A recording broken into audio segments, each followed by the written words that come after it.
इस वीडियो में बात करेंगे फंडामेंटल एनालिसिस का परिचय और टेक्निकल एनालिसिस का परिचय। आपको अगर इस फंडामेंटल एनालिसिस क्या है, टेक्निकल एनालिसिस क्या है, इस विषय में अगर पूरी जानकारी चाहिए तो ये इस वीडियो को लास्ट तक देखिए। अगर मेरा वीडियो आपको अच्छा लगा तो subscribe, like and bell icon button को दबा दीजिए। देखिए, ये वीडियो भले ही लंबा हो सकता है, लेकिन आपको फंडामेंटल एनालिसिस क्या है, टेक्निकल एनालिसिस क्या है, ये आपको सब कुछ इस वीडियो में दिख जाएगा। ठीक है, तो आगे बढ़ते। किसी भी बिजनेस को समझने के लिए फंडामेंटल एनालिसिस का इस्तेमाल किया जाता है। अगर कोई निवेशक लंबे समय के लिए बाजार में निवेश करना चाहता है तो उसको इस बिजनेस से ठीक समझना चाहिए जिससे निवेश कर रहा है। फंडामेंटल एनालिसिस बिजनेस को कई तरह से देखने के और समझने की इसी काम में मदद करती है। निवेशक के लिए जरूरी है कि बाजार में हर दिन शोरगुल अलग हटकर बिजनेस का कामकाज पर नजर डाले। फंडामेंटल तौर पर मजबूत कंपनियों शेयर कीमत समय के साथ बढ़ती है, निवेशक से फायदा होता है। ठीक है, भारतीय बाजार में ऐसे कई उदाहरण जिसके इन्फोसिस, टीसीएस, तेजस, एयर मोटर, ऐसे बहुत सारी कंपनियां हैं। तो 3 साल में दोगुना हो रहा था। CAGR रिटर्न जितना ज्यादा होगा आपकी पूंजी उतनी तेजी से बढ़ेगी।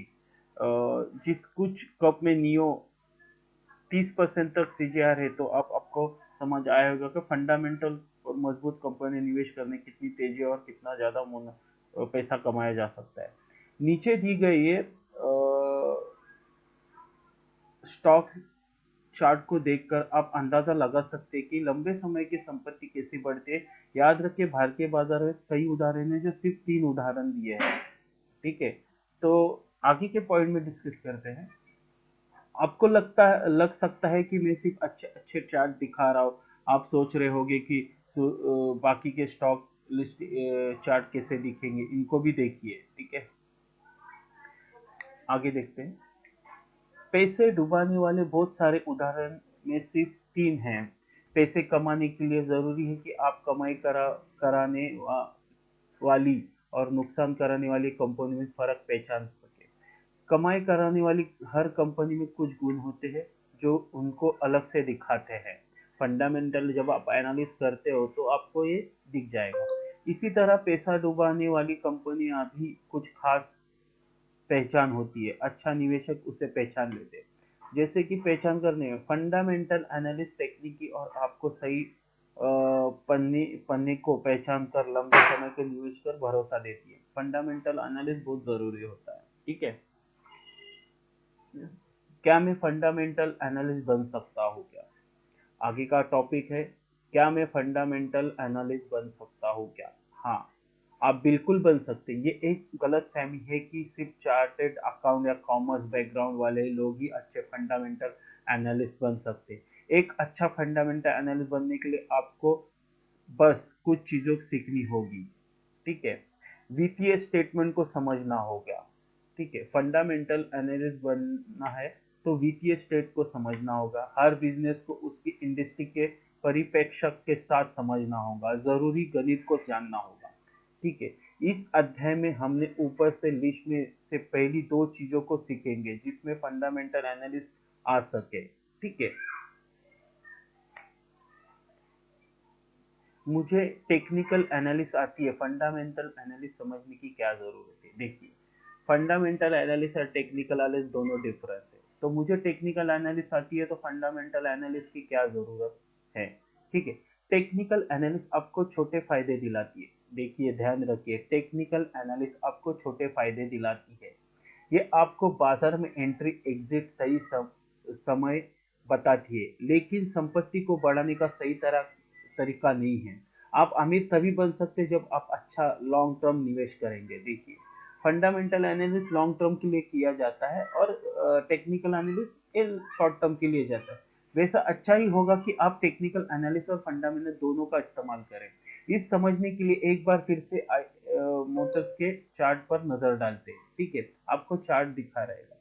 मान लीजिए एक निवेशक ने स्टॉक फंडामेंटल तौर पर मजबूत शेयर मानकर उसे निवेश करता है। उसने 2006 कंपनी के शेयर में पैसे लगाए, जैसा कि आप चार्ट में देख सकते हैं। 2006 और 10 के बीच में स्टॉक ने कोई खास पैसे नहीं बनाए। शेयर तेजी 2010 के बाद शुरू हुई। इसका ये भी मतलब हुआ कि फंडामेंटल आधार पर किए गए इस निवेश में निवेशक को अच्छा रिटर्न नहीं दिया। 2006 और 10 के बीच इस निवेशक अगर छोटे मोटे ट्रेड किए हो तो उसको ज्यादा फायदा हो सकता था। टेक्निकल एनालिसिस इस तरह छोटे सौदे के लिए फायदेमंद होता है, इसलिए आपको टेक्निकल एनालिसिस और फंडामेंटल एनालिसिस का इस्तेमाल साथ साथ करना चाहिए। इसी पर आधारित पैसे निवेश करने की एक महत्वपूर्ण रणनीति जिसको कोर सैटेलाइट स्ट्रेटेजी कहते हैं। मान लीजिए एक निवेशक के पास 5 लाख है, वह इसको दो हिस्सों में बांटता है, उदाहरण तौर पे 60% और 40% के अनुपात से, ठीक है, अनुपात से बांटता है। तो इस राशि का 60 यानी 3 लाख वह निवेश करता है लंबी अवधि के लिए, और इसके लिए वह फंडामेंटल तौर पर मजबूत कंपनी ढूंढता है। 3 लाख यह निवेश एक कोर पोर्टफोलियो बनता है। आप उम्मीद कर सकते हैं कोर पोर्टफोलियो कम से कम 12 से 15% के आधार पर हर साल बढ़ेगा। बाकी बचा हुआ 40% द्वारा छोटी अवधि ट्रेड इस्तेमाल हो सकता है। इसे टेक्निकल एनालिस्ट तकनीकी इस्तेमाल किया जा सकता है। सैटेलाइट पोर्टफोलियो कहते हैं और इसे 10 से 12% रिटर्न की उम्मीद होती है, ठीक है। फंडामेंट एनालिस्ट के लिए टूल्स यानी उपकरण, मतलब आप अगर फंडामेंटल एनालिस्ट करता है तो कौन से टूल यानी ये हो सकते हैं, तो आप देख सकते हैं आगे के चार्ट में। फंडामेंटल एनालिसिस के लिए इस्तेमाल किए जाने वाले टूल्स बहुत ही साधारण होते हैं, जो सबके लिए मुफ्त में उपलब्ध होते हैं। देखिए, जो फंडामेंटल एनालिसिस जो टूल्स होते हैं वो मुफ्त होते हैं, वो आसानी से आपको मिल सकते हैं। कंपनी का वार्षिक रिपोर्ट, फंडामेंटल एनालिसिस के लिए आपको जो सूचनाएं चाहिए तो वह कंपनी की एनुअल रिपोर्ट यानी वार्षिक रिपोर्ट में होती है। आप इसके कंपनी के वेबसाइट से डाउनलोड कर सकते हैं। फंडामेंटल एनालिसिस रिपोर्ट आप है ना, वार्षिक रिपोर्ट आप कंपनी के साइट पे जाके भी डाउनलोड कर सकते हैं, उसमें कोई दिक्कत नहीं है। इंडस्ट्री से जुड़ा हुआ डेटा, यह जानने के लिए कि कंपनी कैसा काम कर रही है आपको इंडस्ट्री से जुड़ा हुआ डेटा भी चाहिए। यह डेटा भी मुफ्त उपलब्ध होता है। इसके लिए आपको उसी इंडस्ट्री एसोसिएशन यानी संगठन की वेबसाइट पर जाना चाहिए। आपको सब इंडस्ट्री से जुड़ा हुआ डेटा भी आपको मिल जाएगा। समाचार खबरों पर नजर, हर दिन ही खबर आपको कंपनी और इंडस्ट्री के बारे में जानकारी देती रहती है। एक अच्छा समाचार पत्र न्यूज चैनल आपके लिए काम आ सकता है। देखिए, माइक्रोसॉफ्ट एक्सेल हालांकि ये मुफ्त नहीं है, लेकिन ये आपको फंडामेंटल एनालिसिस की गणना के लिए काफी जरूरी है। इन 4 टूल्स यानी उपकरण की मदद से आप फंडामेंटल एनालिसिस कर सकते हैं। यह किसी भी दूसरे फंडामेंटल एनालिस्ट को मुकाबले कम नहीं होगा, एनालिस्ट के मुकाबले कम नहीं होगा। बड़ी बड़ी कंपनियां रिसर्च डिपार्टमेंट भी ऐसे काम करते हैं, जो उनकी कोशिश होती है कि उनकी रिसर्च अच्छी हो, ठीक है। तो हमने देखा कि फंडामेंटल एनालिसिस और देखिए इस अध्याय की खास बातें, मतलब इस अध्याय में आपने क्या सीखा। फंडामेंटल एनालिसिस का इस्तेमाल लंबे समय के निवेश के लिए किया जाता है। अच्छे फंडामेंटल वाली कंपनी में किया गया निवेश आपको पूंजी या संपत्ति को बढ़ाती है। फंडामेंटल एनालिसिस के जरिए आप एक अच्छी कंपनी या निवेश योग्य कंपनी और एक खराब कंपनी में अंतर जान सकते हैं। निवेश योग्य हर कंपनी में एक जैसे ही कुछ गुण होते हैं जो सभी अच्छी कंपनियों में दिखाई देते हैं। इसी तरीके से हर खराब कंपनी में कुछ गुण होते हैं जो हर खराब कंपनी में दिखाई देते हैं। फंडामेंटल एनालिस्ट इन गुणों को पहचानने आपकी मदद करता है। बाजार में एक अच्छी रणनीति के लिए टेक्निकल एनालिस्ट और फंडामेंटल एनालिस्ट दोनों का इस्तेमाल करना चाहिए। फंडामेंटल एनालिस्ट बनने के लिए आपको किसी खास कौशल की जरूरत नहीं होती, बस आप कॉमन व्यवहारिक बुद्धि होनी चाहिए, थोड़ा गणित आना चाहिए और कारोबार कैसे चलता है इसका पता होना चाहिए। पैसे निवेश करने के लिए सैटेलाइट अप्रोच एक अच्छी रणनीति है। फंडामेंटल एनालिस्ट के लिए जरूरी उपकरण बहुत ही साधारण होते हैं। देखिए, आगे के टॉपिक में अभी और बात करेंगे, लेकिन अगर आपको भी इस चैनल अच्छा लगा तो सब्सक्राइब कीजिए, बेल आइकन दबा दिए, आगे आगे नए वीडियो आते रहेंगे। तो आगे के टॉपिक में जानते हैं कि फंडामेंटल एनालिसिस के और कुछ भी थोड़े और पॉइंट है, वो आगे देखते हैं।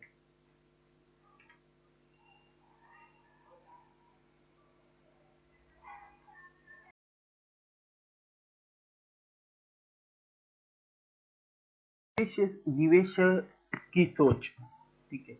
सट्टे या ट्रेडर या निवेशक, ठीक है। शेयर बाजार में आप निवेश कर सकते हैं, ट्रेड कर सकते हैं या सट्टा लगा सकते हैं, ये आप पर निर्भर करता है। आप इन तीन में से कौन सा रास्ता अपनाना चाहते हैं इस फैसले पर निर्भर करेगा। आप बाजार में कितना मुनाफा कितना नुकसान इसके ठीक समझने के लिए हम एक उदाहरण देखते हैं। ठीक है,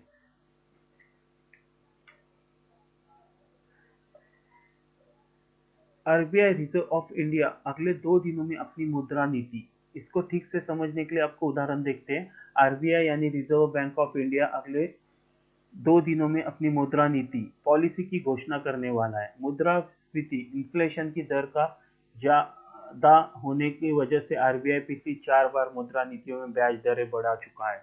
जैसे ही हम पता है कि ब्याज दर बढ़ने की कंपनियों के लिए मुश्किल पैदा होती है और इनकी कमाई पर असर पड़ता है। अब मान लीजिए 3 लोग बाजार में हिस्सा लेंगे, अमोल, अमित और अरुण। तीनों ने होने वाली घटना का अलग अलग तरीके से देखते, इसलिए तीनों को अलग अलग तरीके से कदम उठाते। आइए इनकी सोच को समझते हैं। आप ऑप्शन कॉन्ट्रैक्ट के बारे में भी बात करूंगा, लेकिन आपको समझ जाने के लिए इस पर विस्तार से चर्चा आगे के मॉड्यूल में करूंगा। ठीक है, आगे की स्लाइड में देखते हैं। ठीक है, कि पूरे माहौल अपनी राय है। इसका मानना है कि ब्याज दरें पहले से बहुत ऊपर है और यह अब और ऊपर नहीं जा सकती। ऊंची ब्याज दरें कॉर्पोरेट इंडिया का विकास दर को कम कर सकती है। अमोल को लगता है कि रिजर्व बैंक ऑफ इंडिया में ब्याज दरें पहले से इतनी ज्यादा बढ़ी दी है कि अब आरबीआई के लिए ब्याज दरें अब बढ़ाना मुश्किल होगा। वही टीवी पर आने वाले दूसरे एनालिस्ट के ध्यान से सुनता हो और यह जानकर खुश होता हो कि उन लोगों के विचार उसके विचार से मिलते हैं। वह मान लेता है कि आरबीआई अब ब्याज दरें कम करेगा और इस वजह से बाजार ऊपर जाएगा। इन विचारों के आधार पर वह एक स्टॉक का कॉल ऑप्शन खरीदता है। आगे की स्लाइड में चेक कि विचार प्रक्रिया थोड़ी अलग है।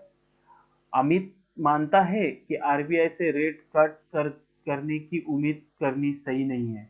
उसे यह भी लगता है कि आरबीआई क्या करेगा यह बताना थोड़ा मुश्किल काम है।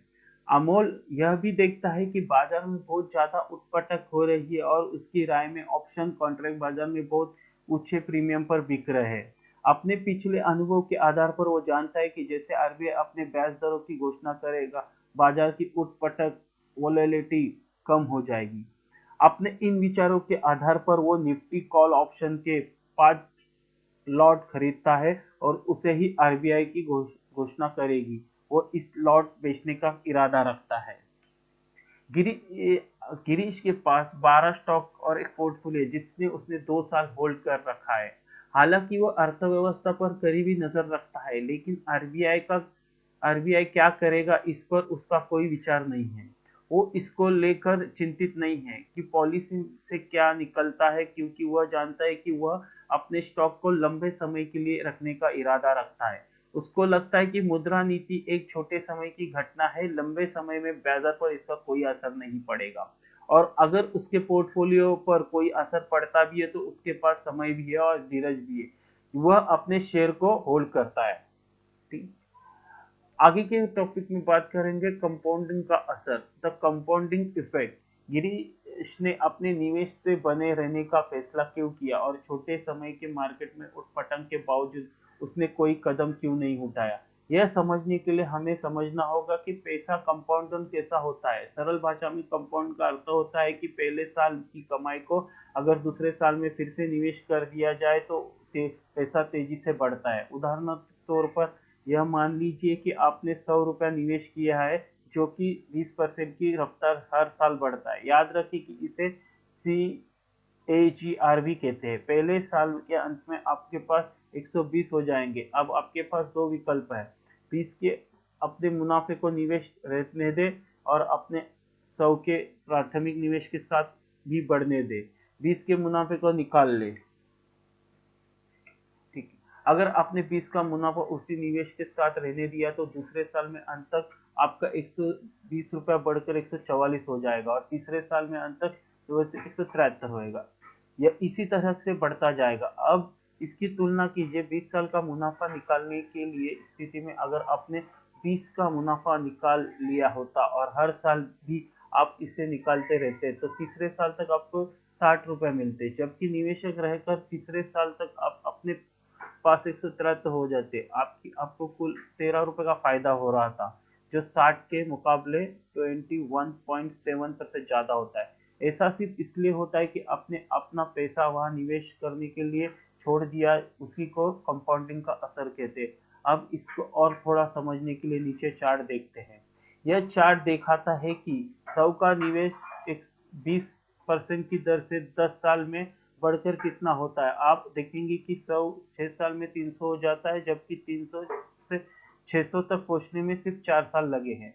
यह कंपाउंडिंग की सबसे महत्वपूर्ण बात है। आप जितने ज्यादा समय के लिए निवेश करेंगे, आपको पैसा उतना ही ज्यादा तेजी से बढ़ेगा। गिरीश ने अब इसलिए निवेश रहने का फैसला किया था कि समय की इस फायदे को उठाने की कोशिश की थी।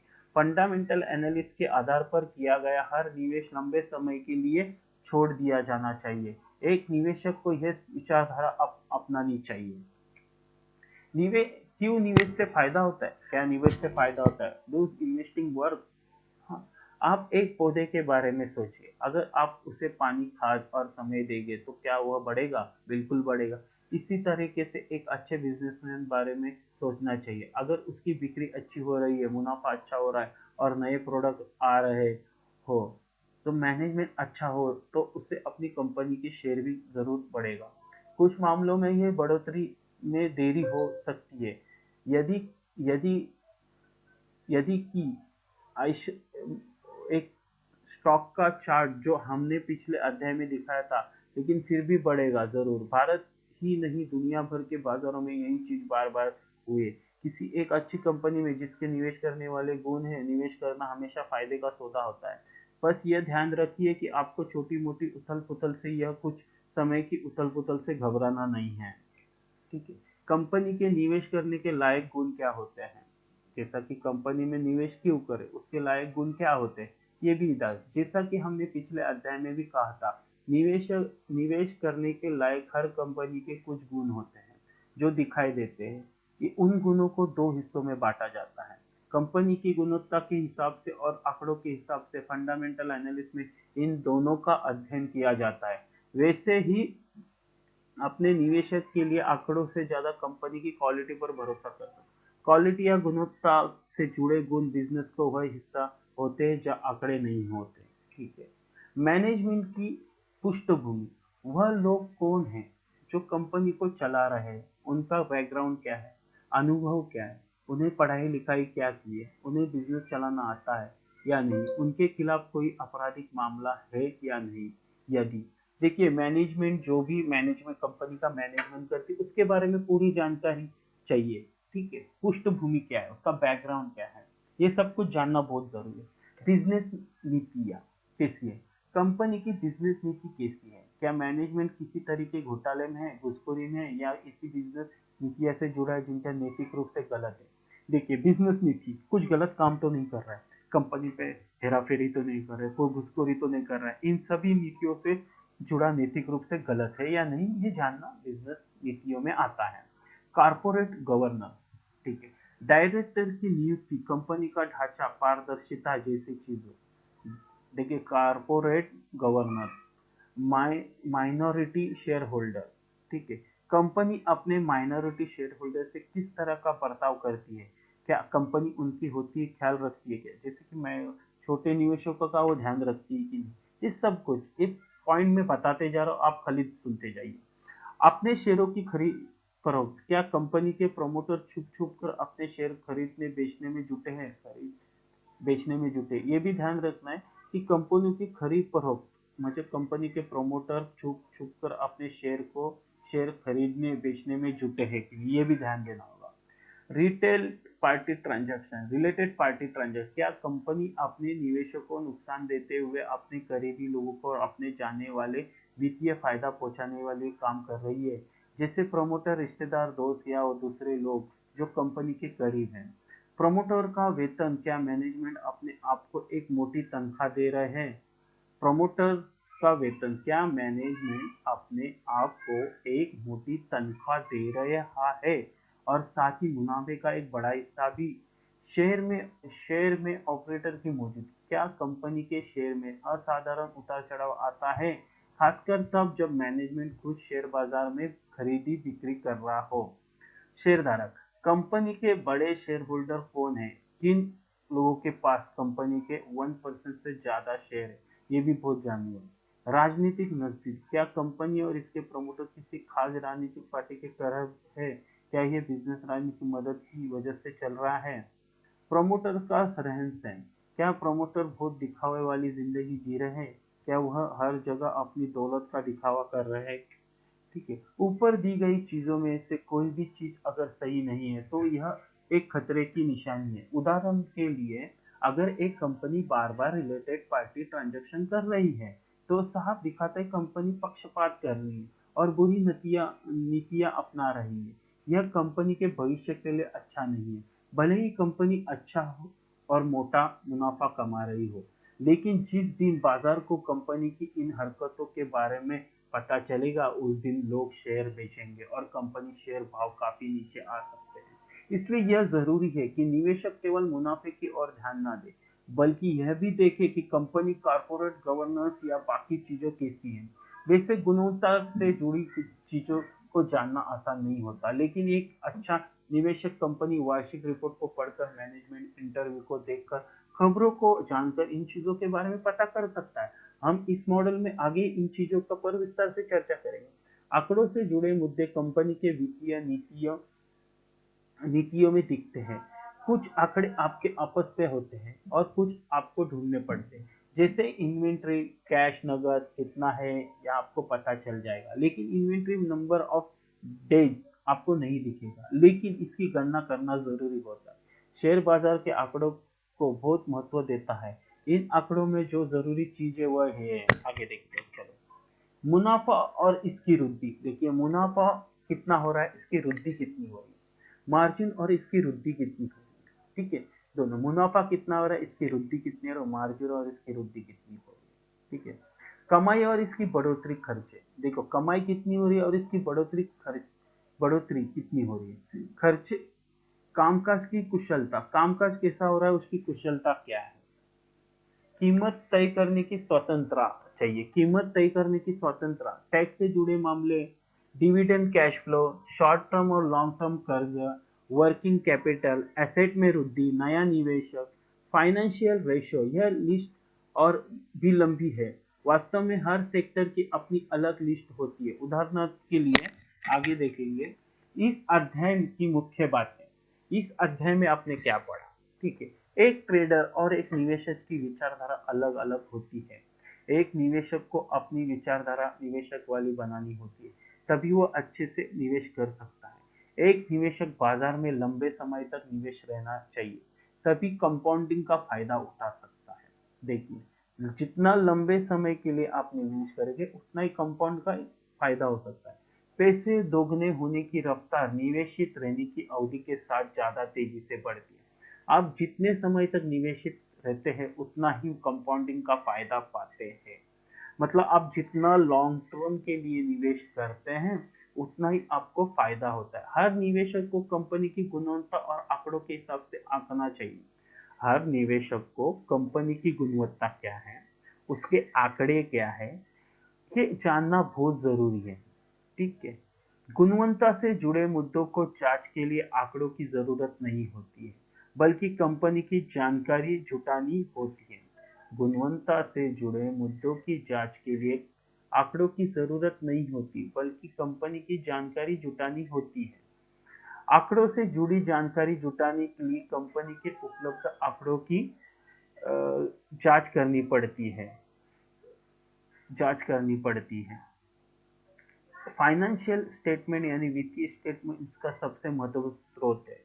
तो चलिए आगे के टॉपिक में बात करेंगे वार्षिक रिपोर्ट। कंपनी की वार्षिक रिपोर्ट कैसे पढ़ते हैं।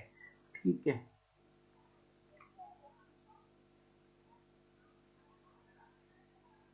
इस पॉइंट में बात करेंगे कंपनी की वार्षिक रिपोर्ट कैसे पढ़ते हैं। ठीक है, वार्षिक रिपोर्ट, एनुअल रिपोर्ट क्या होती है। हर कंपनी साल में एक बार वार्षिक रिपोर्ट छापती है और उसे अपने शेयरधारकों और दूसरे लोगों को भेजती है। वार्षिक रिपोर्ट एक वित्तीय वर्ष के अंत में छापी जाती है और उसमें दिया गया हर डेटा 31 मार्च के दिन तक का होता है। वार्षिक रिपोर्ट कंपनी की वेबसाइट पर इन्वेस्टर सेक्शन एक पीडीएफ डॉक्यूमेंट के तौर पर मौजूद होती है, उसे डाउनलोड किया जा सकता है। वार्षिक रिपोर्ट की किताब पाने के लिए आप कंपनी से संपर्क कर सकते हैं। देखिए, वार्षिक रिपोर्ट आपको ऑनलाइन भी मिल सकती है कंपनी के साइड, ये पीडीएफ डॉक्यूमेंट होता है। आप कंपनी से एक उसकी किताब भी मांगता है, कंपनी से संपर्क भी कर सकते हैं अगर आपको उसके बारे में जानकारी चाहिए, क्योंकि वार्षिक रिपोर्ट में दी गई जानकारी कंपनी की तरफ से दी गई होती है, इसलिए इसे अधिक तारीख जानकारी माना जा सकता है, और इसलिए अगर इसमें कोई गलती पाई जाए तो उसके लिए कंपनी जिम्मेदार माना जाता है। आपकी जानकारी लिए बता दे जरूरी है कि कंपनी में वार्षिक रिपोर्ट में दिया गया वित्तीय डाटा कंपनी के ऑडिटर द्वारा प्रमाणित किया जाता है। देखिए, जो वार्षिक रिपोर्ट होती है कंपनी की, वो उनके ऑडिटर द्वारा सौंपी जाती है। ठीक है, क्योंकि इसमें कोई भी गलत नहीं हो सकता। ठीक है, आगे पॉइंट में देखते हैं। कंपनी की वार्षिक रिपोर्ट खास तौर पर नए निवेशक और पुराने शेयरधारक के लिए छापी जाती है। इनमें से निवेशक के लिए जरूरी जानकारी दी जाती है, साथ ही इनमें कंपनी की तरफ से एक संदेश भी होता है। किसी निवेशक के पास एक कंपनी के बारे में जानकारी के लिए सबसे अच्छा स्रोत कंपनी की वार्षिक रिपोर्ट होती है। देखिए, कोई भी निवेशक के लिए एक कंपनी का अच्छा मानव स्रोत मतलब कंपनी की वार्षिक रिपोर्ट होती है। वार्षिक रिपोर्ट ही सब कुछ होता है। टेक्निकल एनालिसिस भी करते हैं, लेकिन वार्षिक रिपोर्ट बहुत, वैसे बहुत सारी बिजनेसमैन वेबसाइट कंपनी के बारे में जानकारी देने का दावा करते हैं, लेकिन निवेशक को इनसे दूर रहना चाहिए, क्योंकि कंपनी द्वारा दी गई जानकारी पर ज्यादा भरोसा किया जा सकता है। देखिए, कंपनी जो वार्षिक रिपोर्ट साझा करती है उसके ऊपर विश्वास और भरोसा दिया जा सकता है। आप सोच रहे होंगे कि दूसरी मीडिया वेबसाइट गलत जानकारी क्यों देगी। हो सकता है कि यह जानकारी जानबूझकर गलत ना दे रही हो, लेकिन इसकी कुछ और वजह भी हो सकती है। उदाहरण के तौर पर कंपनी मूल्यह्रास यानी depreciation of profit and loss statement expenses site में दिखाती है, लेकिन मीडिया वेबसाइट इसकी किसी और हेड के अंदर दिखा सकती है। इससे कंपनी की वित्तीय स्टेटमेंट में वैसे सीधा कोई असर नहीं पड़ेगा, लेकिन इसका देखने का तरीका बदल जाएगा। देखिए, सब कुछ वार्षिक रिपोर्ट में होता है, आप चेक कर सकते हैं। आगे के पॉइंट में जानेंगे, वार्षिक रिपोर्ट में क्या देखना चाहिए। देखिए, वार्षिक रिपोर्ट में क्या देखना चाहिए। 10 साल की वित्तीय हाइलाइट, मतलब 10 साल की वित्तीय हाइलाइट आप देख सकते हैं। ठीक है, अलग अलग हिस्सों में, वार्षिक रिपोर्ट अलग अलग हिस्सों में होती है। सारी जानकारी जिसके कंपनी में पता चलता है, इसके बहुत ध्यान देना पड़ना चाहिए, क्योंकि कई बार कंपनी ऐसी जानकारी देती है मार्केटिंग के लिए रखी जाती है, जबकि आपको तथ्यों पर नजर रखनी चाहिए। चलिए, वार्षिक रिपोर्ट विभिन्न नजर डालते हैं और यह देखने की कोशिश करते हैं कि कंपनी उसमें क्या बताती है। आपको समझने के लिए हमने एक स्टॉक लिमिटेड की 2013-14 की वार्षिक रिपोर्ट लिया है। जैसे आपको पता है, हमारा स्टॉक ऑटो सेक्टर और निजी सेक्टर के लिए कुछ बनाता है हम, तो वित्तीय वर्ष 2000 की वार्षिक रिपोर्ट आप यह डाउनलोड कर सकते हैं। ज़्यादा अच्छे समझने के लिए बेहतर होगा कि हमारा यह स्टॉक वार्षिक रिपोर्ट डाउनलोड कर ले, इस अध्याय से उसे साथ साथ पढ़ने की कोशिश करें। ठीक है, वार्षिक रिपोर्ट में हम बात करेंगे 10 साल की वित्तीय हाइलाइट। ठीक है, कंपनी के बारे में जानकारी, डायरेक्टर की रिपोर्ट, कारपोरेट गवर्नेंस की रिपोर्ट, वित्तीय हिस्सा, नोटिस। यहाँ पर ध्यान देने की रिपोर्ट एक तरीके नहीं होती, हर रिपोर्ट में कंपनी की जरूरत के हिसाब से थोड़ा फेरबदल किया जाता है, और कभी कभी इंडस्ट्री के हिसाब से भी, लेकिन वार्षिक रिपोर्ट कुछ हिस्से आमतौर पर एक जैसे होते हैं। ठीक है, कंपनी द्वारा कुछ फेरबदल कर सकते हैं, जैसे कि एक आरबीएल की वार्षिक रिपोर्ट में सबसे पहला हिस्सा वित्तीय हाइलाइट का। वित्तीय हाइलाइट कंपनी अपने पिछले एक साल का कामकाज का संक्षिप्त लेखा जोखा देती है। यह हिस्सा आमतौर पर ग्राफ या टेबल जरिए दिखाया जाता है। इस हिस्से को कंपनी कामकाज पिछले कई सालों की तुलना भी होती है। ठीक है, देखिए, वित्तीय नोटिस, वित्तीय हिस्सा, कॉर्पोरेट गवर्नेंस। वार्षिक रिपोर्ट में क्या देखना चाहिए। वार्षिक रिपोर्ट में आपको पहले 6 मुद्दे देखने चाहिए। 10 साल की वित्तीय हाइलाइट, कंपनी के बारे में जानने, डायरेक्टर की रिपोर्ट, कॉर्पोरेट गवर्नेंस की पर रिपोर्ट, वित्तीय हिस्सा, नोटिस। ठीक है, आगे देखते हैं वित्तीय हाइलाइट। ठीक है, वित्तीय हाइलाइट कंपनी की वार्षिक रिपोर्ट कैसे पढ़े। वित्तीय हाइलाइट, इसके बाद 2 भागों में मैं देते। यह बहुत आधारभूत जानकारी होती है, लेकिन बताती है कि कंपनी बिजनेस की जिस जगह पर है वो कहा जा सकता है। जब इसको पढ़ता हूँ तो यह देखने की कोशिश करते कि कंपनी व्यक्ति वार्षिक तर्कसंगत पता चलता है। कंपनी इंडस्ट्री हालात सही जानकारी ये भी है। ठीक है, इसके बाद दो भाग में management statement, management discussion and analysis, यह दोनों बहुत महत्वपूर्ण है होते हैं। मैं इन दोनों में पढ़ने के काफी समय गुजारता हूँ। यहाँ पर आपको पता चलता है कि कंपनी अपने कामकाज के बारे में, इंडस्ट्री के बारे में क्या सोचती है और इसका क्या कहना है। एक निवेशक के तौर पर कही गई हर बात आपके लिए महत्वपूर्ण है, खासकर वह बातें जब हमने ध्यान दो में कंपनी गुणवत्ता के बारे में बताई थी। मैनेजमेंट का वक्तव्य, जिसके चेयरमैन का संदेश भी कहते हैं, का हिस्सा निवेशक को एक परिप्रेक्ष्य देता है, जिसके आधार पर यह जान सकते हैं कि कंपनी सबसे उच्च अधिकार बिजनेस के बारे में क्या सोच रहा है। यह बहुत ही आधारभूत जानकारी होती है, लेकिन यह बताती है कि कंपनी बिजनेस किस जगह पर है और कहाँ हो सकता है। जब मैं इसका पढ़ता हूँ तो यह देखने की कोशिश करता हूँ कंपनी व्यक्ति कितने तार्किक और तर्कसंगत है। यह भी पता कंपनी को इंडस्ट्री के हालात की सही जानकारी है या नहीं, कंपनी इस धंधे को ठीक से समझती है या नहीं। उसके अलावा मैं यह भी देखता हूँ कि कंपनी को गलतियाँ की जो चीजें सही है उसके बताने की कंपनी की कितनी जिम्मेदारी ईमानदारी बरत रही है।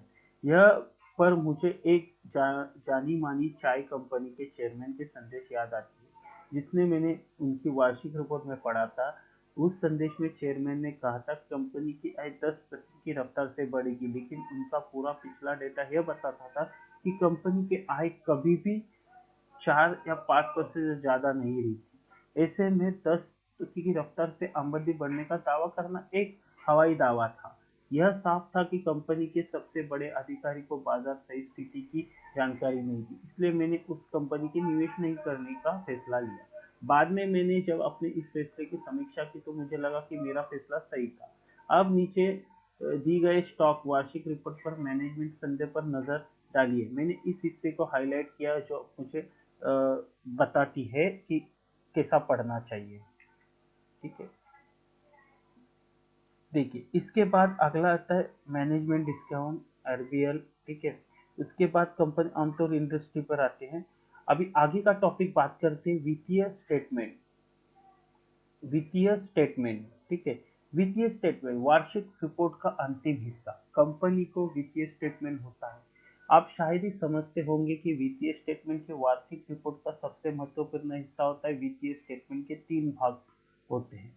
प्रॉफिट एंड लॉस स्टेटमेंट, ठीक है, प्रॉफिट और loss statement, balance sheet, cash flow statement. हम अगले कुछ अध्याय में इन तीनों का विस्तार से समझेंगे, लेकिन यहाँ जानना जरूरी है कि वित्तीय स्टेटमेंट में दो तरीके से पेश किए जाते हैं, standalone financial statement and standalone आंकड़े। कंसोलिडेटेड फाइनेंशियल स्टेटमेंट या कंसोलिडेटेड आंकड़े। स्टैंडअलोन आंकड़ों के कंसोलिडेटेड आंकड़ों का अंतर समझने के लिए हमें कंपनी ढांचे को समझना होगा। एक अच्छी बड़ी कंपनी बहुत सारे छोटे मोटे सब्सिडियरी डिवीजन हो सकते हैं। कई बार कंपनी दूसरे कंपनियों के होल्डिंग कंपनी के तौर पर भी काम करती है। इसको ठीक से समझने के लिए हम मैं क्रॉन्सिल लिमिटेड के शेयर होल्डिंग ढांचे पर नजर डालता हूँ। यह आपको क्रॉन्सिल वार्षिक रिपोर्ट में भी मिल जाएगा। शायद आपको पता ही होगा कि क्रॉन्सिल एक भारतीय कंपनी है, दूसरी कंपनी को क्रेडिट रेटिंग देने के धंधे में है। ठीक है, फाइनेंशियल स्टेटमेंट का शेड्यूल सूची कार्यक्रम सारणी। जब कंपनी अपना फाइनेंशियल स्टेटमेंट देती है तो शुरू में संक्षिप्त स्टेटमेंट देती है और बाद में उसका पूरा जाता है विस्तार किया जाता है। या आप RBL financial statement balance sheet देख सकते हैं। फाइनेंशियल स्टेटमेंट की हर अलग अलग जानकारी पर लाइन आइटम कहते हैं। उदाहरण तौर पर बैलेंस शीट में पहला लाइन आइटम शेयर कैपिटल आप देख रहे होंगे। यहाँ पर एक नोट नंबर शेयर कैपिटल से जोड़ा गया है। इसके शेड्यूल के तहत के जो भी फाइनेंशियल स्टेटमेंट से जुड़े होते हैं, आरबीएल स्टेटमेंट को देखने के बाद शेयर कैपिटल में 17.81 करोड़ दिखा रहा है। एक निवेशन के तौर पर जानना चाहूंगा कि अरे 17 लगभग करोड़ की गणना कैसे की। इसे जानने के लिए मुझे कंपनी के एसोसिएट शेड्यूल नोट नंबर 2 में देखना होगा, नीचे दी गए चित्र में। अगर आप नए हैं तो आपको फाइनेंशियल स्टेटमेंट की कई चीजें जैसे शेयर कैपिटल का मतलब नहीं समझ में आएगा, लेकिन वैसे फाइनेंशियल स्टेटमेंट को समझना काफी आसान होता है। अगले कुछ अध्याय में आप इसको समझने की कोशिश पढ़ेंगे कि तरीका बताएंगे। आप सिर्फ यह याद रखिए कि फाइनेंशियल स्टेटमेंट आपको एक संक्षिप्त विवरण देता है, जबकि एसोसिएट शेड्यूल आपको उसकी वृद्धि विस्तार जानकारी देता है। चलो आगे की जाए। इस अध्याय में की मुख्य बातें देखिए। कंपनी अपने निवेशक से संवाद करने के लिए वार्षिक रिपोर्ट जारी करती है। कंपनी के बारे में जानकारी प्राप्त करने के लिए सबसे अच्छा स्रोत वार्षिक रिपोर्ट होता है, इसलिए हर निवेशक को सबसे पहले इसे पढ़ना चाहिए। वार्षिक रिपोर्ट में कई हिस्से होते हैं जो बिजनेस से जुड़ी अलग अलग चीजें के बारे में बताते रहते होते हैं। कंपनी की गुणवत्ता के बारे में कंपनी की गुणवत्ता के बारे में जानने के लिए वार्षिक रिपोर्ट एक बहुत ही अच्छा स्रोत होता है। मैनेजमेंट डिस्कशन एनालिसिस यानी मैनेजमेंट की चर्चा समीक्षा कंपनी वार्षिक रिपोर्ट का सबसे महत्वपूर्ण हिस्सा होता है। इसमें देश की अर्थव्यवस्था के बारे में मैनेजमेंट का नजरिया, इंडस्ट्री कैसा करेगी और आगे आने वाला समय कैसा रहेगा, ये सारी बातें होती है। साथ ही इसमें यह भी बताया जाता है कि कंपनी ने क्या गलत किया और क्या सही। वार्षिक रिपोर्ट में 3 फाइनेंशियल स्टेटमेंट होते हैं: profit and loss statement, balance sheet और cash flow statement. Stand alone statement सिर्फ कंपनी की वित्तीय आंकड़े दिखाई देती है, जबकि कंसोलिडेटेड स्टेटमेंट कंपनी इसकी सभी सब्सिडरी आंकड़े बताती है। तो देखिए, आपने फंडामेंटल एनालिसिस करने के लिए, मैं संक्षिप्त रूप में बताता हूँ। फंडामेंटल एनालिसिस करने के लिए आपको कंपनी की 3 कौन सी है finance statement, profit and loss statement, balance sheet and cash flow. Standard statement सिर्फ कंपनी वित्तीय आंकड़े दिखाते हैं।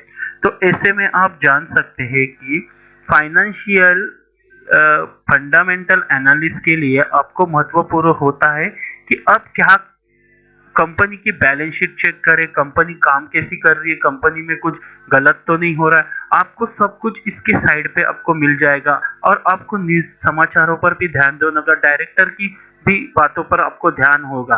तो इस तरह से आपको, आपने अभी देखा कि फंडामेंटल एनालिसिस क्या होता है। फंडामेंटल एनालिसिस मींस आपको कहीं के शेयर जैसा टेक्निकल एनालिसिस जैसा नहीं, तो डिफरेंस होता है।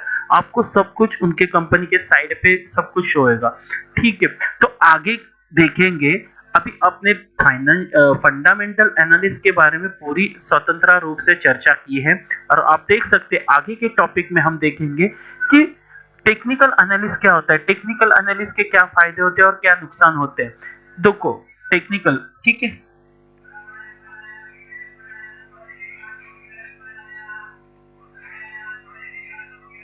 आज के टॉपिक में बात करने के टेक्निकल एनालिसिस, जैसे फंडामेंटल एनालिसिस होता है, टेक्निकल एनालिसिस भी होता है। टेक्निकल एनालिसिस के जरिए हम जानेंगे। अगर आपको टेक्निकल एनालिसिस में पूरी जानकारी चाहिए तो इस वीडियो को लास्ट तक देखेंगे, तो आपको टेक्निकल एनालिसिस क्या होता है, कैसे करता है, कैसे काम करता है, इसमें पूरी जानकारी मिल जाएगी।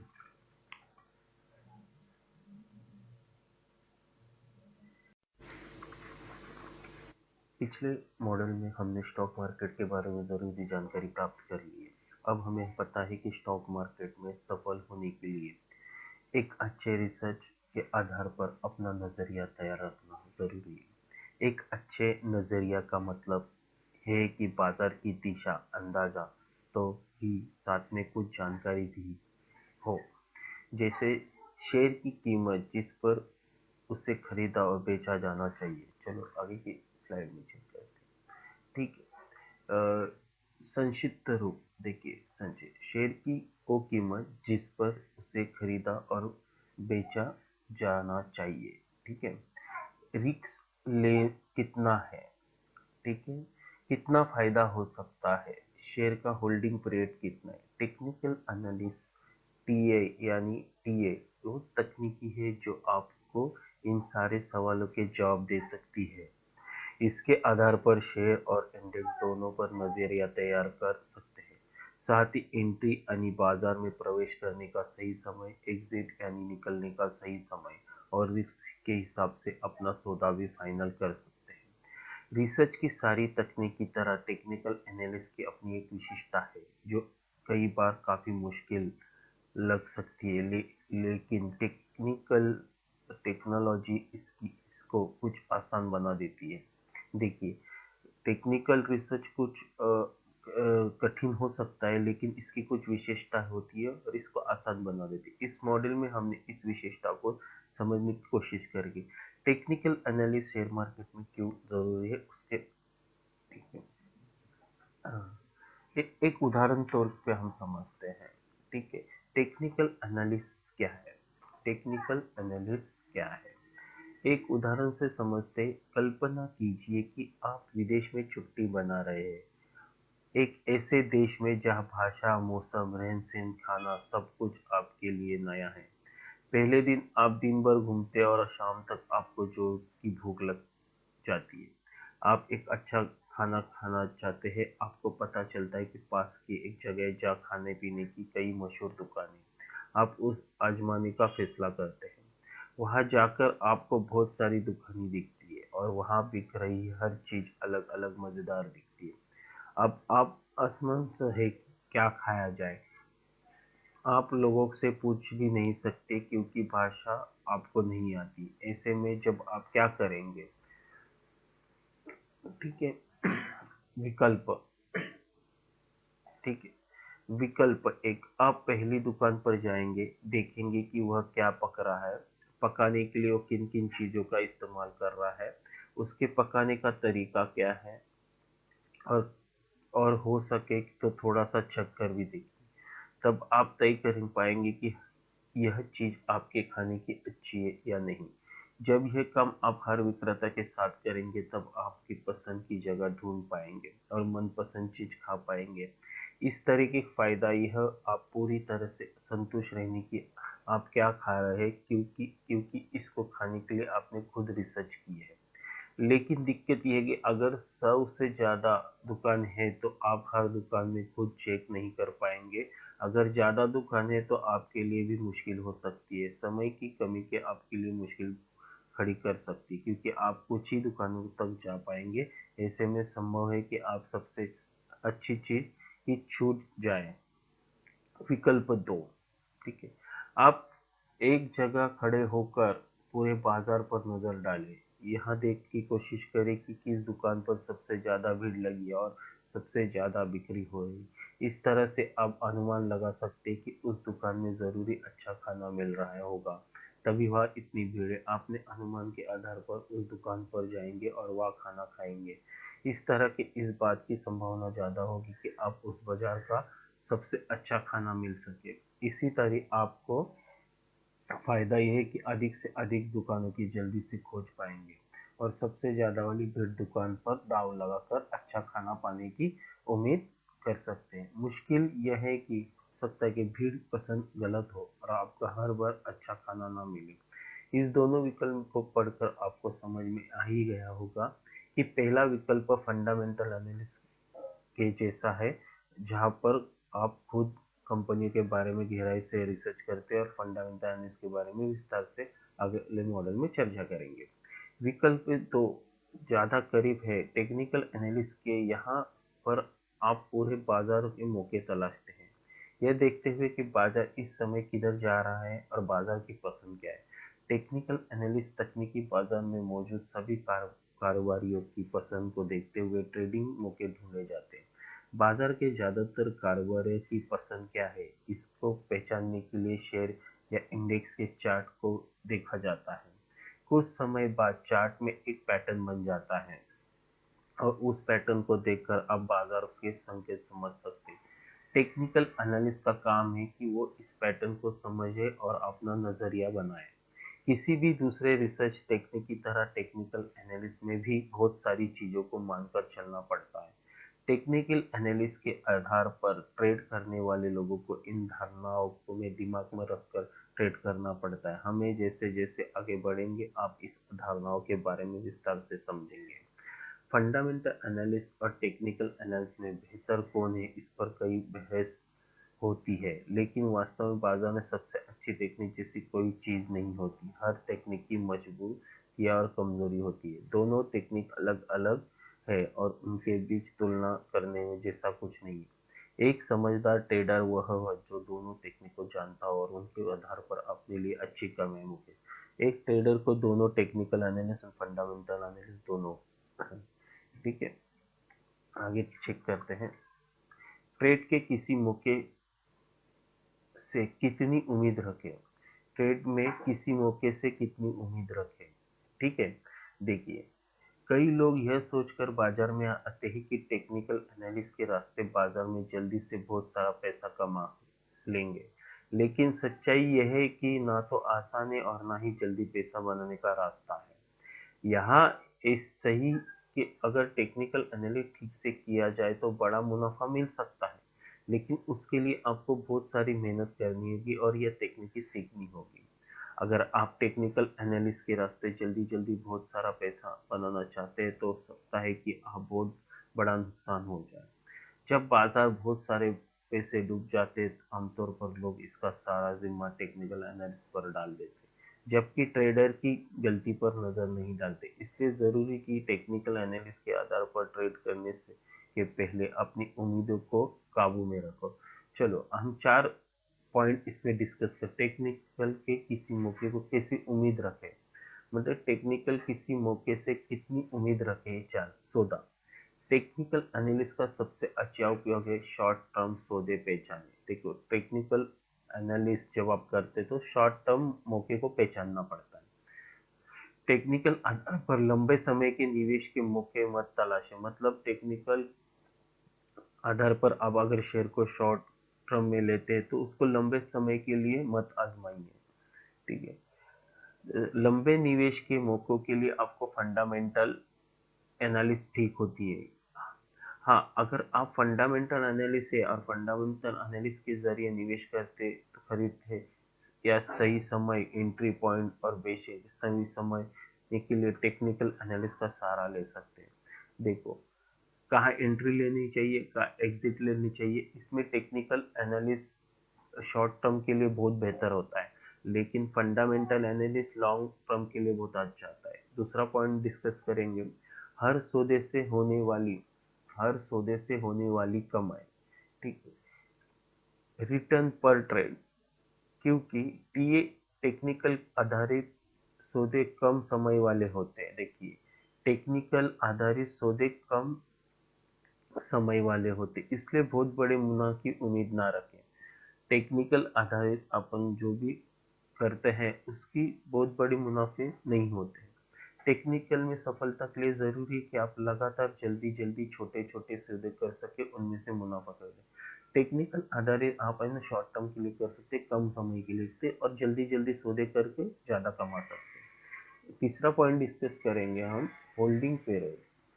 आमतौर पर टेक्निकल एनालिसिस के आधार पर किए गए सौदे कुछ मिनट से लेकर कुछ हफ्तों के लिए किए जाते हैं, उससे ज़्यादा नहीं। देखिए, टेक्निकल एनालिसिस करने पे आप होल्डिंग पीरियड कुछ मिनट कुछ हफ्तों के लिए किए जाते हैं, उससे ज़्यादा नहीं किए जाते। रिस्क। ठीक है, अब रिस्क के बारे में बात करेंगे। एक ट्रेडर किसी मौके को पहचान कर सौदा करता है, लेकिन कभी कभी सौदा गलत भी पड़ सकता है और ट्रेडर को नुकसान में जा सकता है। कई बार ट्रेडर उस उम्मीद से सौदे नहीं निकालता कि नुकसान बाद में मुनाफे में बदल जाएगा। ठीक है, लेकिन याद रखिए, टेक्निकल आधारित सौदे शॉर्ट टर्म के होते, इसलिए नुकसान कम से कम रखते हुए सौदे से निकल जाना और कमाई का नया मौका तलाश इस समझदारी है। ठीक है, अभी आगे की स्लाइड में चेक करेंगे। इस अध्याय की खास बातें आपको बताते हैं। बाजार के बारे में अपना नजरिया बनाने के लिए टेक्निकल एनालिसिस एक प्रचलित तरीका है। टेक्निकल आधारित खरीद और बेचने के लिए समय तय कर सकते। टेक्निकल एनालिसिस चार्ट के आधार पर बाजार के भागीदारों को पहचान जाता है। चार्ट पर पैटर्न बनते और उन्हीं आधार पर ट्रेडर सौदे मौके पहचानते। सही तरीके से टेक्निकल का इस्तेमाल करके लिए कुछ धारणाओं के दिमाग में रखना जरूरी होता है। शॉर्ट टर्म सौदे के लिए सही होता है। ठीक है, ठीक है। अलग अलग परिस्थिति में एसेट में उपयोग। ठीक है, देखिए, संक्षिप्त विवरण। पिछले अध्याय में हमने टेक्निकल एनालिसिस की परिभाषा को समझा। ठीक है, पिछले अध्याय में हमने टेक्निकल की परिभाषा को समझा। इस अध्याय में हमने अवधारणा और उसके कुछ उपयोगिताओं का जानेंगे। ठीक है। अलग अलग परिस्थितियों में यानी असेट में उपयोग। ठीक है। इसे एक उदाहरण में समझने की कोशिश करते हैं। अगर आपने एक बार कार चलाना सीख लिया तो आप किसी भी तरीके से कार चला सकते हैं। किसी भी तरह से अगर आप एक बार टेक्निकल एनालिसिस सीख लिया तो आप इसका इस्तेमाल शेयर ट्रेडिंग, कमोडिटी ट्रेडिंग, विदेशी मुद्रा ट्रेडिंग, फिक्स इनकम प्रोडक्ट कभी भी कर सकते हैं। किसी भी दूसरे तरीके से टेक्निकल मुकाबले टेक्निकल एनालिसिस का यह सबसे बड़ा फायदा है। उदाहरण के तौर पर फंडामेंटल एनालिसिस में आपको हर शेयर का घाटा, मुनाफा, बैलेंस शीट, कैश फ्लो जैसी तमाम चीजें देखनी पड़ती, जबकि कमोडिटी एनालिसिस में इनमें से बहुत सारी चीजें काम नहीं आती। आपको नए तरीका का डाटा इस्तेमाल करना पड़ता है। अगर आप खेती से जुड़ी कमोडिटी जैसे कॉफी या काली मिर्च या फंडामेंटल एनालिसिस करना चाहते हैं तो आपको मानसून, उपज या पैदावार, मांग, आपूर्ति, रखा हुआ माल जैसी तमाम चीजों के बारे में जानकारी जुटानी होगी। इसी तरह के अगर धातु या मेटल के बारे में, एनर्जी से जुड़े कमोडिटी जैसे कच्चा तेल की फंडामेंटल एनालिसिस करना है तो आपको अलग अलग तरह का डाटा चाहिए होगा। लेकिन हर एसेट क्लास की टेक्निकल एनालिसिस एक ही तरीके से की जाती है। उदाहरण के तौर पर मूविंग एवरेज कन्वर्स डाइवर्जेंस। ठीक है। MACD, मूविंग एवरेज कन्वर्स डाइवर्सेस या रिलेटिव ट्रेड इंडेक्स को किसी भी एसेट क्लास जैसे इक्विटी, कमोडिटी या करेंसी में इस्तेमाल कर सकते हैं। ठीक है। तो अलग टेक्निकल एनालिसिस की अवधारणा। ठीक है। टेक्निकल अभी आगे के पॉइंट में डिस्कस करेंगे टेक्निकल एनालिसिस की अवधारणा। टेक्निकल एनालिस्ट इस बात पर ध्यान नहीं देता कि कोई शेयर अंडर वैल्यू यानी अपनी वास्तविक कीमत से सस्ता है या ओवर वैल्यू अपनी वास्तविक कीमत से महंगा है। टेक्निकल एनालिसिस में सिर्फ एक चीज का महत्व है और वह शेयर को पुराना ट्रेडिंग डाटा और यह डाटा आगे आने वाले समय के बारे में क्या संकेत दे सकते हैं। टेक्निकल एनालिसिस कुछ मूलभूत अवधारणाओं पर आधारित होती है जिनके बारे में जानना जरूरी है। ठीक है। पहला है, बाजार हर जरूरी चीज की कीमत में शामिल कर लेता है। बाजार हर जरूरी चीज को कीमत में शामिल कर देता है। यह अवधारणा हमें बताती है कि किसी शेयर से जुड़ी हर सूचना या जानकारी उस शेयर बाजार की कीमत में शामिल हो जाती है। उदाहरण के तौर पर कोई व्यक्ति अगर किसी शेयर को चुपचाप बाजार से खरीद रहा है क्योंकि शायद उसे पता है कंपनी का अगला तिमाही नतीजा अच्छा आने वाला है, तब शेयर से मुनाफा होगा। वह व्यक्ति भले ही छुपा कर रहा हो लेकिन शेयर की कीमत में इसका असर दिखने लगता है। एक अच्छा टेक्निकल एनालिस्ट शेयर के चार्ट पर इसको पहचान लेता है। वह शेयर को खरीदने के लिए उपयुक्त माना जाता है। दूसरा पॉइंट, कि उसे ज्यादा जरूरी क्या है। यह अवधारणा पहली अवधारणा से मिली हुई है। हमारे पिछले उदाहरण में अगर आप देखते हैं कि अच्छा टेक्निकल एनालिस्ट यह नहीं जानना चाहेगा कि उस व्यक्ति ने यह शेयर क्यों खरीदा। टेक्निकल एनालिस्ट का पूरा ध्यान इस बात पर होगा कि उस व्यक्ति के छुपा कर की गई खरीदारी से शेयर की कीमतों पर क्या असर हो रहा है और ये आगे क्या होगा। आगे का पॉइंट है, कीमत में एक चलन दिखाई देता है। टेक्निकल एनालिस्ट के मुताबिक कीमत हर बदलाव एक खास ट्रेड चलन को बताता है। उदाहरण तौर पर निफ्टी 6400 से बढ़कर 7800 तक पहुंचा। एक दिन में नहीं हुआ, यह चलन 11 महीने पहले शुरू हुआ था। इसी से जुड़ी एक दूसरी अवधारणा है कि जब एक तरफ की चाल शुरू होती है तो शेयर की कीमत भी उसी दिशा में बढ़ जाती है, कभी ऊपर की तरफ तो कभी नीचे की तरफ। ठीक है। इतिहास का अपने को दोहराता है। इतिहास अपने को दोहराता है। टेक्निकल एनालिस्ट के मुताबिक कीमत का चलन अपने आप को दोहराता है।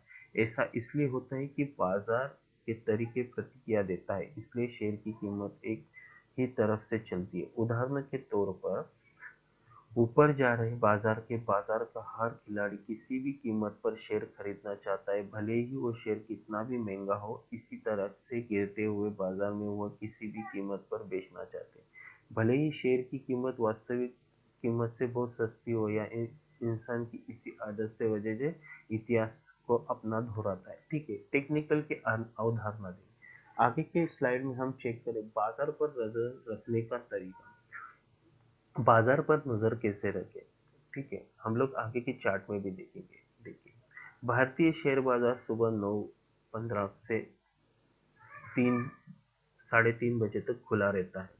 इन 6 सवा 6 घंटों में लाखों ट्रेड होते हैं। किसी एक शेयर में भी हर मिनट कोई ना कोई सौदा होता रहता है। सवाल यह उठता है कि बाजार में भागीदारी तौर पर क्या हर सौदे पर नजर रखनी चाहिए।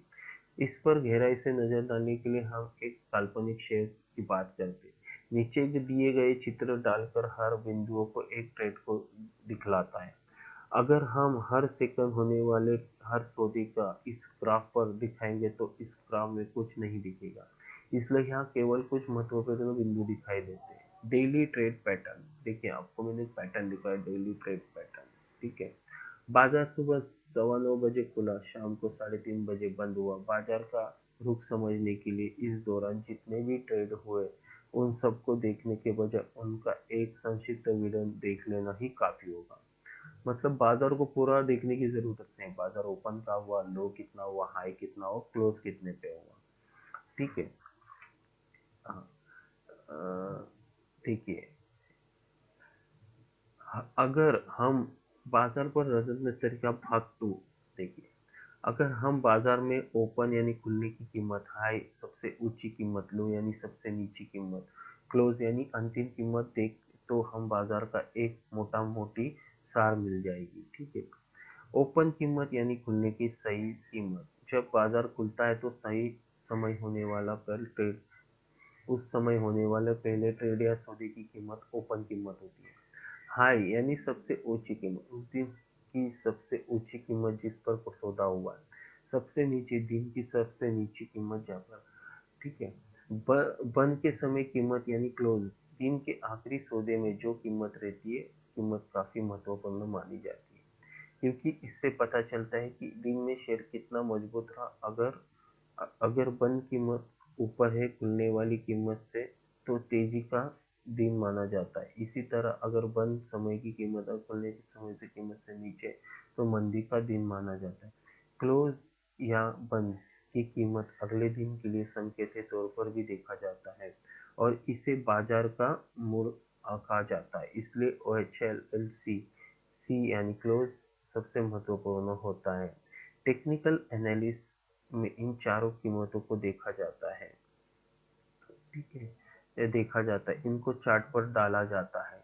बाजार की टेक्निकल एनालिसिस में बन, बंधन नहीं है, इस इस्तेमाल किसी भी एसेट क्लास में किया जा सकता है।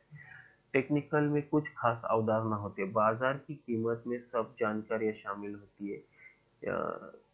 क्यों कस हो जाए, दिन के कारोबार का संक्षिप्त देख ले किया होता है। तो आपने देखा कि इस अध्याय की खास बातें भी आपने देख ली, ठीक है। चलो,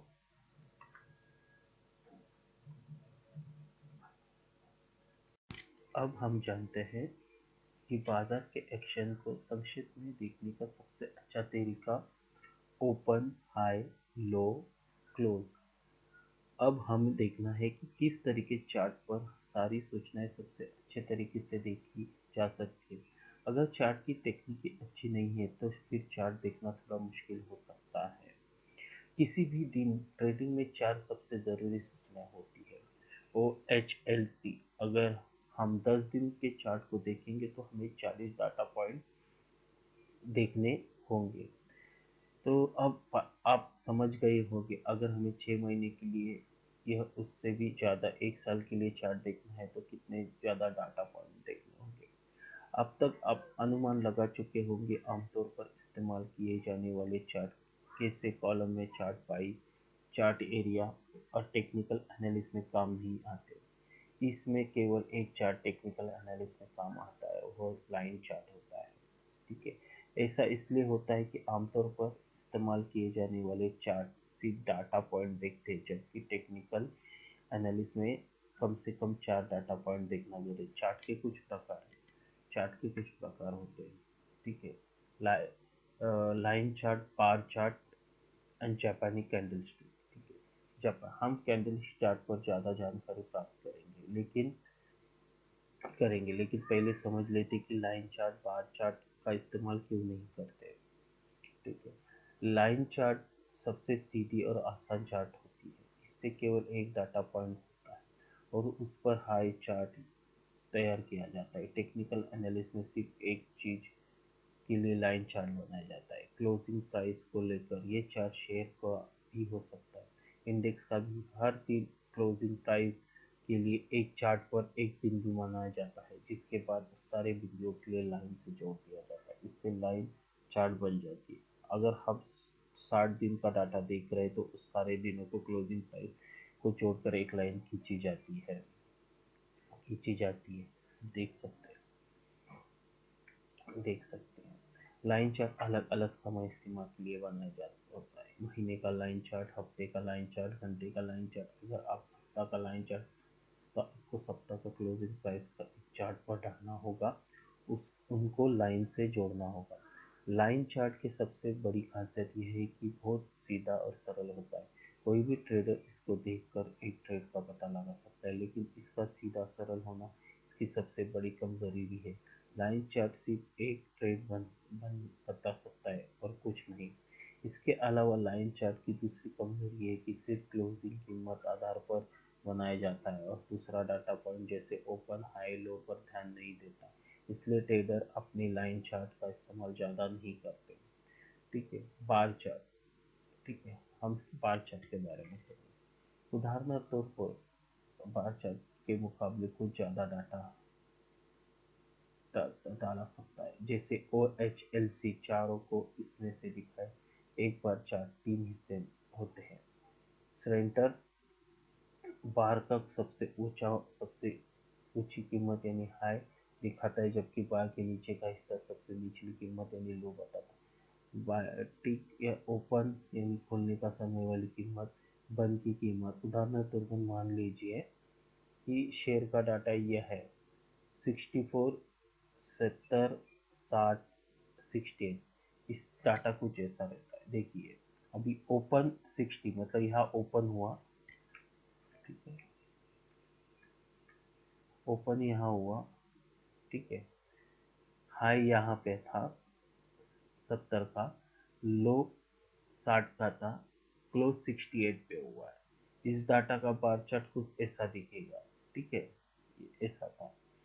और आप देख सकते हैं कि एक अकेले बार चार्ट पर अलग अलग कीमत दिखाई जा सकती है। अगर 5 दिन का चार्ट चाहिए तो आपको 5 ऐसे बार बनाने पड़ेंगे। तो चार्ट लेफ्ट और राइट मार्क पर ध्यान दीजिए। आपको दिखेगा कि उस दिन मार्केट किस तरह से ऊपर नीचे हुआ। लेफ्ट मार्क जो उस दिन की ओपन कीमत दिखाएगा, वह नीचे की राइट मार्क है। इसका मतलब है कि क्लोज कीमत और ओपन कीमत उस पर यानी बाजार के लिए एक अच्छा और तेजी का था। उदाहरण के लिए इस बात ध्यान दीजिए, ओपन 46, हाई 51, लो 45 और सी 49। इसको दिखाने के लिए बार ऐसे दिखेंगे। ठीक है, इस तरह से अगर लेफ्ट मार्क है राइट मार्क पर उसी तौर पर बताया जाता है क्लोजिंग प्राइस, तो अच्छा होता है। ठीक है, चार्ट लेफ्ट राइट आप सब देख लिए। ठीक है, बीच की लाइन यानी सेंटर लाइन की लंबाई यह बताती है कि उस दिन बाजार किस दायरे में रहा। दायरे का मतलब है कि बाजार की सबसे ऊंची कीमत और सबसे नीची कीमत के बीच का फासला। यह लाइन जितनी बड़ी होगी दायरा उतना ही बड़ा, यह लाइन जितनी छोटी होगी दायरा उतना ही छोटा। हालांकि बार बार चार्ट चारों डाटा पॉइंट दिखाएंगे, लेकिन यह भी देखने में बहुत अच्छा नहीं होता। यह बार चार्ट की सबसे बड़ी कमी। इसके इसको देखकर आसानी से पैटर्न का पता लगाया थोड़ा मुश्किल दिखता है, खासकर तब जब आपको दिन में कई चार्ट देखने हो। इसलिए ट्रेडर बार चार्ट का इस्तेमाल कम करते हैं, लेकिन अगर आप बाजार में नहीं है तो हमारी सलाह ये होगी कि जापानी कैंडलस्टिक इस्तेमाल करना बहुत ही सही रहेगा। तो इस अध्याय में आपने देखा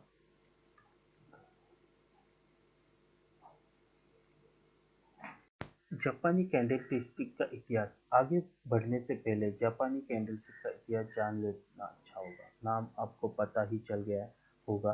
कैंडलस्टिक की उत्पत्ति जापान में हुई थी। इसका पहला इस्तेमाल 18वीं सदी जापान में एक चावल के व्यापारी ने किया था।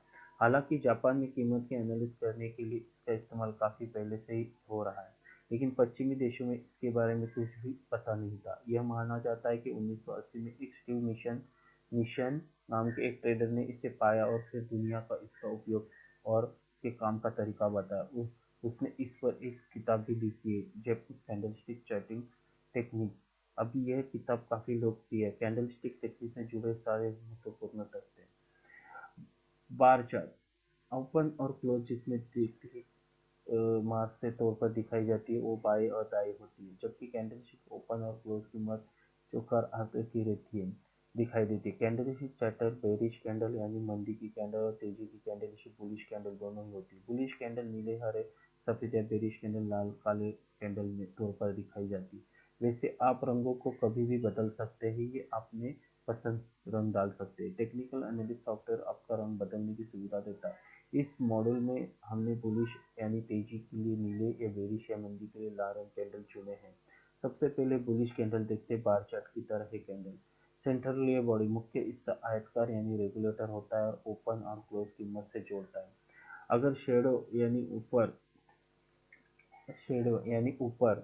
शेडो देखिए, अपर शेडो यानी ऊपर शेडो हाई सबसे क्लोज की मदद जोड़ता है। लोअर शेडो यानी नीचे लो की मदद दिखाता है। इस चित्र को देखकर समझ में आई हुआ रहेगा, ठीक है। चलो हाई क्लोज देखिए, हाई यहाँ ओपन का हुआ या हुआ है, लो यहाँ गया है, हाई यहाँ गया है, क्लोज यहाँ हुआ है, ठीक है। इस तरह ये देखो, लो यहाँ है, क्लोज यहाँ है, ओपन यहाँ, हाई यहाँ है, ठीक है। आप यहाँ सकते हो। आप एक इस उदाहरण से समान लीजिए। ओपन 62 पे है, ठीक है, हाई 70 पे है, लो 58 पे है, क्लोज 67 है, ठीक है। आप ये देख सकते हैं। इस तरह बेरिश कैंडल में भी तीन हिस्से होते हैं। सेंटर बॉडी सेंटर बॉडी देखिए, इस आयतकार बॉडी मुख्य बॉडी जो ओपन क्लोज की मदद से जोड़ती है। हालांकि ओपनिंग ऊपर की तरह, क्लोजिंग रेक्टल के नीचे की तरह होते हैं। अपर शेडो यानी ऊपर शेडो हाई पॉइंट को ओपन से जोड़ता है। लोअर शेडो यानी नीचे को जोड़ता है। लो पॉइंट क्लोज यानी बंद से जोड़ता है। बेरिश कैंडल ऐसा दिखता है, ठीक है। बेरिश कैंडल नॉर्मल ऐसा दिखता है, आप देख सकते हो। अब एक उदाहरण के साथ लेते। ओपन या होता है, ओपन या हुआ, लो यहाँ पे आया, हाई यहाँ पे गया, क्लोज यहाँ पे होता है, क्लोज यहाँ पे होता है। ये बेरिश कैंडल का उल्टा होता है। आप अगले कार्डो कैंडलस्टिक में आप गहराई से समझते हैं, देखते हैं। मान लीजिए कीमत के इस कैंडल से अच्छे समझने के लिए आपके अभ्यास आंकड़ों के आधार पर एक कैंडल स्टिक बनाया है। अगर आप ये अभ्यास करेंगे, अगर आपको यह अभ्यास करने में कोई दिक्कत है तो नीचे भी कमेंट बॉक्स में हमें अपना सवाल लिखकर भेज सकते हैं। एक बार आपने कैंडल स्टिक प्लॉट करना आ जाए तो कैंडल स्टिक को पढ़कर उसके पैटर्न समझने आपके लिए आसान हो जाएगा। अगर आपका एक time series candle stick plot करना है तो ऐसा दिखेगा, ठीक है। इस जरा ध्यान से देखिए इसे, ठीक है। अगला पॉइंट लेते हैं। समय की अवधि।